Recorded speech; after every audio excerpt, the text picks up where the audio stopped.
So we have Rodney Davis on with us. He's a congressman from Illinois. He has just written a strongly worded letter, which I've always loved when it comes to the United Nations. But I don't know if he's going to get any answers on this. I hope he does. He's written a letter to Nancy Pelosi, and he's here to tell us the answers he's demanding along with other Republicans. Congressman, how are you, sir? I'm doing great, Glenn. Thanks for having me on. You bet. You bet. Okay, so what are the things you're asking for in this letter from Nancy Pelosi? Well, number one, Glenn, Republicans condemned the violence that took place a year ago. That was unanimous. But here we are today, still left wondering, what did the Sergeant at Arms of the House, the lead law enforcement official appointed directly by the Speaker, what did he do in preparation leading up to January 6th? There has been conflicting testimony, and all I've ever asked for as the lead Republican on the respective oversight committee is just to get the communications. We want to know what preparations were made. And the only person standing in the way of us getting the communications from her own appointee, who controls the House security operations, is Speaker Pelosi. Okay, so you're not asking for anything special. You sit on the oversight committee. You are the lead opposition, so you, of course, are going to ask for these things. You've just asked for the emails and the transmissions back and forth on preparations for January 6th. Now, I've talked to Donald Trump. He said that he offered the National Guard to Washington. I don't know if that's true or not, but that's what he said. But he said he was turned down. Nancy Pelosi, did they turn help down? Well, that's what we don't know. And it's ironic, Glenn, that you've got U.S. citizens who no longer work for government volunteering to turn over thousands of communications, text, emails, letters, etc., to the January 6th Select Committee. But Speaker Pelosi will not even turn over the communications of her own appointee, who's in charge of security on the House side of the Capitol. And he's a government employee. He was the current government employee that she appoints, will also not turn that information over to us. The question is, what is she hiding? And we could get a lot of answers based on conflicting testimony in front of the Senate investigation almost, just under a year ago. And we ought to be able to get the answers, because the American people deserve to know why the security posture was so bad. And frankly, Glenn, I don't think it's any better today if we were to go through another event like we did. I don't think so either. Unless you're coming in disguised as COVID. Congressman, let me ask you, are you going to be able to get any of these answers? I mean, it seems that bad people do bad things all over the country now, and nobody's ever held accountable. Is there any teeth that can be engaged to get the Speaker to comply? Well, unfortunately, the House is a very majority-driven institution. And remember, the Capitol Police Chief cannot make a single security decision without going to Speaker Pelosi's appointed Sergeant at Arms. That's her own political appointee.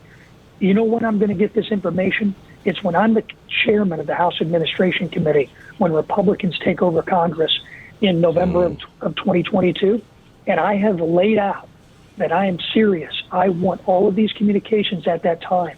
And if they are destroyed or they no longer exist when I get there, I will hold, as chairman of the House Admin Committee, anyone who's responsible for that criminally accountable. And you will be able to do that? Absolutely, I will. And I dare them to try and not preserve those communications, and I dare them to test me on that.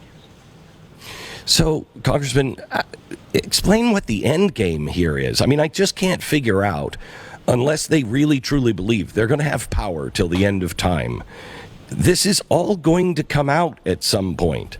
What is the end game here that you think they're playing? I wish I could get into their minds and find out what their end games are, but all they do is play political games. And this is where the Speaker likes to deflect, that she has no jurisdiction over the Capitol security. We all know that's BS. her own legislative counsel, general counsel, is the one that's telling the sergeant at arms that he cannot turn this information over to us. After conflicting testimony in the Senate between then Sergeant at Arms Paul Irving and then Police Chief Steve Sund, who are no longer in their jobs, the current Sergeant at Arms will not turn this over. Their end game is to delay and deflect. And then when we do take the majority, my goal is to make sure that we get the answers we need, because my job as the lead Republican on this House Admin Committee and as the future chairman of that committee is to make sure the security posture of the Capitol never fails again. Congressman, I talked to the president last night, did an interview with him, and I gave him a list of all of the agencies that need to be cleared out from top to bottom. And it's going to take enormous courage to clean this nest of vipers out. And it's going to take partners to do it as well. The people that have power, all that anyone wants, I think both Republican and Democrat, all that people want is that if you actually did something, that you pay a price. Like, I have no problem with people who broke into the Capitol, did damage or whatever. I have no problem charging them and having them go to jail for a few months. Not political, but because they broke other laws. The same needs to go for the people in Congress. Do you believe the Republicans have the spine and the cleanliness, if you will, to be able to take this up against them? You know, I can't speak for anybody else in Congress except for myself, Glenn. And I can tell you that I will do everything within the power of my committee as the chair of the House Admin Committee to hold them criminally accountable, especially if they do not abide by our preservation request. So, yes, I do believe the Republicans as a whole can hold the Democrats accountable. But I can only do what my job is. And my job on this particular committee is to make sure that the Capitol is safe. And also when we take over, I'll make sure the Capitol's open again so that people and student groups can come back and see what the Capitol and the entire complex is all about. One last question. I don't know if you have the answer to this or looked into it. We can't seem to get any information. It's like Gitmo. We can't seem to get any real information from anybody about how many people are still being held that haven't been either charged or tried. We don't know the conditions that these people are living in who were arrested last year. Is there any way to get that information? Well, when we take over the House and we have Chairman Jim Jordan of the Judiciary Committee, we have Chairman Jamie Comer of the Oversight Committee, and me on House Administration, you know what we're going to do? We're going to ask for those officials responsible for what we've seen, even the judicial branch, say, hang on a second, something's not right here at the D.C. prison facility. We're going to have them come in and testify. The Democrats don't want to hear from them. And remember, the only office that has been declared off limits for this January 6th Select Committee is Nancy Pelosi's office. When you look at the Capitol Police, it is run by Nancy Pelosi. It's the tool, if you will, or the police force for the House Majority Leader.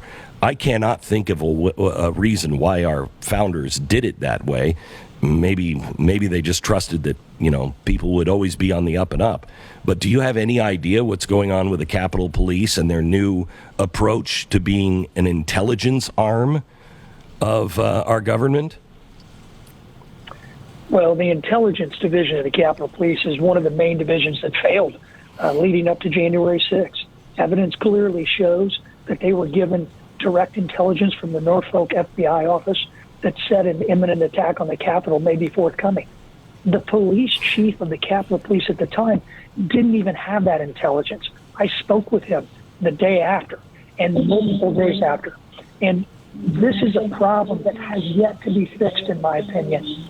But here's the kicker, Glenn. That Capitol Police chief can't make security decisions on his own. It's got to go through the political appointee, the sergeant at arms. One last question. Should the Capitol Police be something that could be FOIA'd? Because we can't even have a Freedom of Information Act that they respond to, because they fall into a different category that is controlled by the Speaker of the House. I don't think that's good for the Republicans or the Democrats or independents to ever have that. Should this police force be able to be FOIA'd? Well, you know what? I'm glad you brought that up, Glenn, because long before January 6th, when I took over the lead Republican on the House Administration Committee, I introduced a bill to reform the processes that the Capitol Police follow, make them more transparent, make them more accountable. And I did not get that bill even in one committee hearing, or be able to have one markup of it, be able to debate the need to open up and make the Capitol Police more transparent. And I'll do that as the chairman. Representative Congressman Rodney Davis from Illinois. Rodney, when you become the chairman, you call me and I will do everything I can to rally the troops to make sure you can change this with the Capitol Police. I think with them being a secretive operation, it is a very, very dangerous thing to the Republic. So thank you so much for your hard work. Well, thank you, Glenn. Take care. You bet. Bye-bye.